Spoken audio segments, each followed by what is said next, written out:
Segui a paz com todos e a santificação, sem a qual ninguém verá o Senhor. Estas são as palavras de Hebreus, capítulo 12, verso 14. Um grande chamado, uma exortação de fato aos cristãos que estavam em perseguição, sendo perseguidos pelas autoridades judaicas, perseguidos pelo Império Romano, e debaixo dessa intensa perseguição, eles entenderam a partir desse chamado das Escrituras pelo autor de Hebreus, da importância da inteira e verdadeira e genuína santificação em nossa caminhada.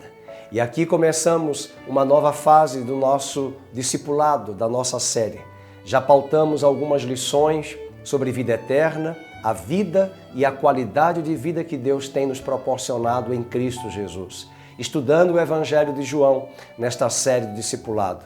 Em seguida, pautamos e trabalhamos acerca do senhorio de Cristo, a importância e a necessidade de seguirmos a Cristo como verdadeiros discípulos e seguidores, renunciando à nossa própria carne, rejeitando o nosso próprio eu, assumindo aquilo que de fato o apóstolo Paulo diz em Romanos 12, que nós não devemos nos conformar com este mundo, de não nos moldarmos ao sistema deste mundo, mas devemos nos moldar à boa, à perfeita e agradável vontade de Deus. E trataremos aqui, ao longo dessas aulas, nessa nova série chamada Santificação, da importância de desenvolvermos com a graça de Cristo, com a instrumentalidade das Escrituras, com a oração, com a comunhão dos santos, com a igreja local onde nós congregamos aprendendo da palavra, das Escrituras e de todo esse clima da adoração coletiva como corpo de Cristo, da nossa submissão e obediência e prontidão em andar com Deus e nos submetermos aos seus ditames. Todas estas fases, todos estes exercícios disciplinares do ponto de vista espiritual habilitam-nos para que eu e você possamos nos levantar verdadeiramente santos. A palavra santo em hebraico quer dizer separado, exclusivamente separado ou separada para uso, para a glória de Deus. É por isso que o apóstolo Paulo, ao escrever as suas cartas, fazia questão de chamar os irmãos, membros das igrejas locais, espalhados pelo Império Romano, aos santos em Cristo Jesus, aos santos que vivem em Éfeso, aos santos que estão em Filipos, aos santos que estão em Colossos. Paulo não entendia que aqueles santos estavam perfeitos, já eram desenvoltos ali numa verdadeira perfeição, mas ele entendia que nesta fase inicial da nossa caminhada com Cristo, se de fato nascemos de novo, fomos separados do pecado, da carne, do mundo, do sistema de valores deste mundo. E porque somos santos, separados do pecado, agora somos instrumentos e vasos de honra para a glória de Deus. Isso não significa dizer que somos perfeitos, mas ao longo da nossa jornada e caminhada terrena, nós vamos num processo de santificação contínua e chegaremos a uma etapa final chamada de glorificação. É por isso que o mesmo apóstolo remete-nos a este sentido de uma santificação inicial, contínua e uma etapa final com as palavras de Romanos capítulo 8. Aqueles a quem Deus chamou e os conheceu em intimidade desde a eternidade, a estes Deus os justificou, a estes Deus os adotou como membros da sua família, a estes Deus santificou e a estes Deus glorificou. Na teologia sistemática nós temos uma doutrina chamada soteriologia. O que é isso? Sozo, a palavra grega para salvação, mas esta salvação implica não apenas a salvação da condenação em detrimento do pecado, para termos a vida eterna e não entrarmos em condenação eterna. Mas a salvação, na perspectiva da palavra sozo, implica a redenção para o nosso espírito, a cura e a restauração para a nossa alma e a glorificação do nosso corpo físico. Porque hoje esse corpo em que nós habitamos é instrumento do pecado, da carne, com suas propensões, com as suas paixões e apetites desenfreados para a carne.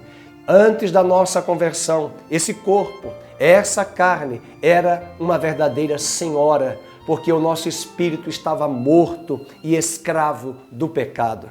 Mas na medida que Paulo diz em Efésios capítulo 2, verso 1, Ele, Cristo, vos vivificou, vós que estáveis mortos em vossos delitos e pecados, agora Ele vos deu em vosso espírito vida eterna. Portanto, o nosso espírito, o nosso ser, essa lâmpada que Provérbios nos fala, que é o nosso ser, a lâmpada do Senhor que estava apagada em nosso homem interior, essa lâmpada foi acesa, vivificada pelo poder do Espírito Santo. E agora o Espírito Santo se comunica com o nosso espírito, o Espírito testifica em nosso espírito que somos filhos de Deus.